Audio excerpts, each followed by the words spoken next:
عليكم ورحمة الله وبركاته. ازيكم عاملين ايه؟ يا اهلا بيكم على مطبخ الكحياني والجماعة المفلسين، سيد افندي المسكين والمفلس دائما. النهاردة هنعمل كرنب. ايوه، كرنب، بس هنستعمل الطريقة الصحيحة لسلق ورق الكرنب، وبعد كده نعينه في التلاجة.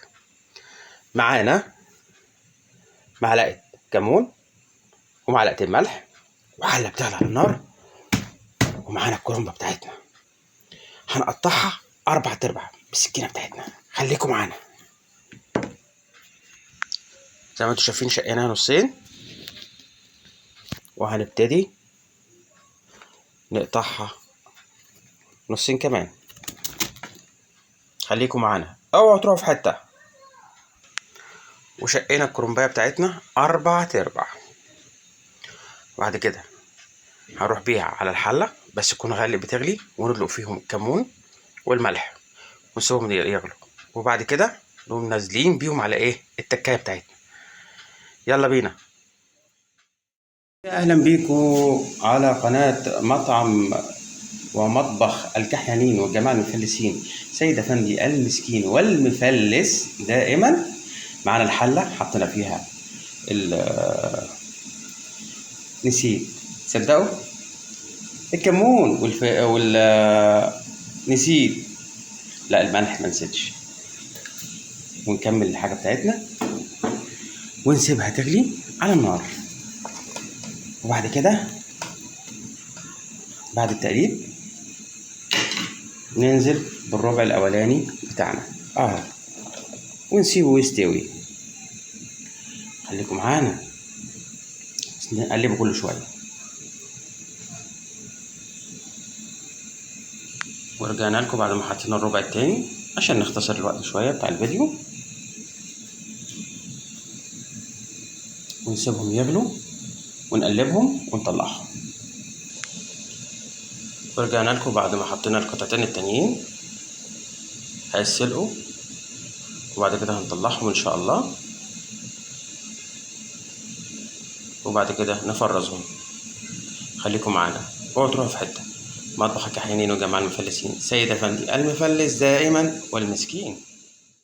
اخيرا مشاهدي ومشاهدات مطبخ الكحيانين وجماعة المفلسين، سيد افندي المسكين، خلصنا.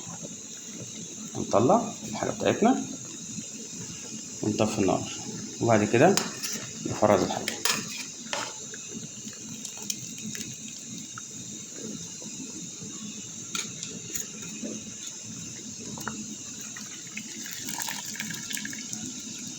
صفيها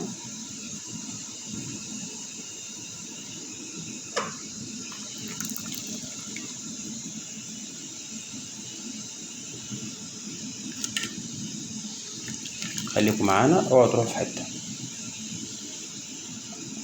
اسرع طريقه لسلق ورقة الملفوف او كرنب على مطبخ الكحيانين والجماعة المفلسين، سيد افندي المفلس دائما والمسكين.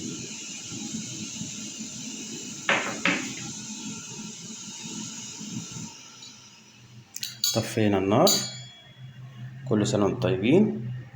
نبتدي بقى نجهز الشغل بتاعنا ونرجع لكم تاني. خليكم معانا، اوعوا تروحوا في حتة. ورجعنا لكم أعزائي المشاهدين ومشاهدات قناة مطبخ الكحيانين والجماعة المفلسين، سيد أفندي المسكين والمفلس دائما. بعد ما طلعنا الحاجة بتاعتنا هنبتدي نفرسها. هنفصل العروق زي ما انتم شايفين،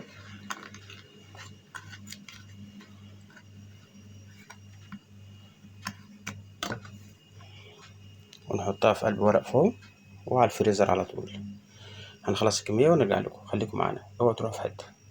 مطبخ الكحيانين وجماعة المفلسين، سيد أفندي المفلس دائما والمسكين.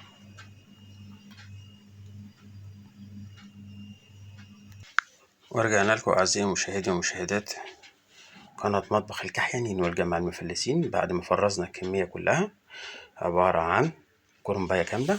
ادي العروق لوحدها هنحتاجها في قعر الحلة، وديت حطيناها في قلب طبق أبيض كيلو، وهنلفها بالكيس ونحطها في الفريزر.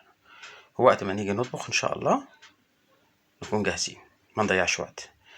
هتنفع في عزومة رمضان، هتنفع في أي عزومة.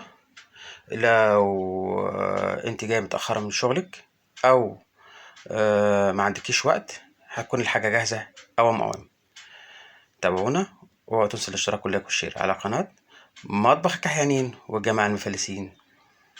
سيد افندي المفلس دائما والمسكين.